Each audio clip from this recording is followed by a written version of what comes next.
Hi guys, আসসালামু আলাইকুম। সবাই কেমন আছেন?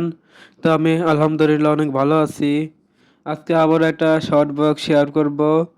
তো সকাল সকাল উঠে হচ্ছে দেখতেছি রুমের এই অবস্থা। কালকে বৃষ্টি হয়েছে তো ঘরের মধ্যে জামা কাপড় নেড়ে দেওয়া, আবার হচ্ছে এগুলো হচ্ছে সব ধোয়া জামা কাপড়, এগুলো হচ্ছে ভাঁজ করে রাখতে হবে। এই জামা কাপড় ধোয়া আর ভাঁজ করা আমার অনেক বিরক্তিকর লাগে। ধোয়াটা অনেক বিরক্তিকর লাগে। এখন হচ্ছে আম্মু খিচুড়ি বানাবে। খিচুড়ি বানার জন্য হয়তো মশলা টশলা মাখাচ্ছে। আর একটা মোটিভেশনাল কথা শেয়ার করি তোমাদের কাছে। আমাদের জীবনে অনেক সময় মনে হয় কিছুই বদলাচ্ছে না, যেন প্রতিদিন একই রুটিন, একই পথ, একই গল্প। কিন্তু বিশ্বাস করো, তুমি যতদিন হাল না ছাড়ো ততদিন প্রতিটা ছোট্ট ছোট্ট চেষ্টা তোমাকে তোমার স্বপ্নের কাছাকাছি নিয়ে যাচ্ছে। হয়তো আজ তুমি সেটা বুঝতে পারছো না, কিন্তু একদিন পিছলে তাকালে দেখবে তুমি কতটা পথ এগিয়ে এসেছো।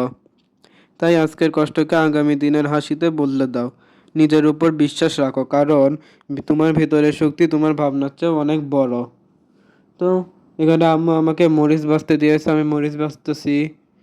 আর মরিচ হচ্ছে আমি টেবিলের উপর নিয়ে এসে আরামসে বাছবো, এখন আরামসে বাছবো আর হচ্ছে মোবাইল দেখবো।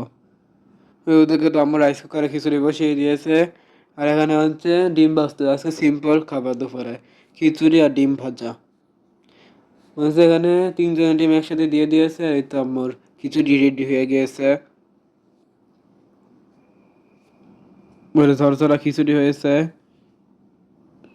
আচ্ছা, এটা হচ্ছে সন্ধ্যার সময় হচ্ছে দোকান থেকে ড্যানিশ কিনে নিয়ে এসেছিলাম, এটাই খাচ্ছি। তারপর ড্যানিশ খাওয়ার পর হচ্ছে আম্মু কিছুক্ষণ পর হচ্ছে প্যারা মাখিয়ে দিল। এটা হচ্ছে আমি গপ গপ করে খেয়ে ফেলবো। তো গাইস, আজকের এই ভিডিওটা এই পর্যন্তই। ভালো লাগলে লাইক, কমেন্ট, শেয়ার আর সাবস্ক্রাইব করতে ভুলবেন না। আল্লাহ হাফেজ।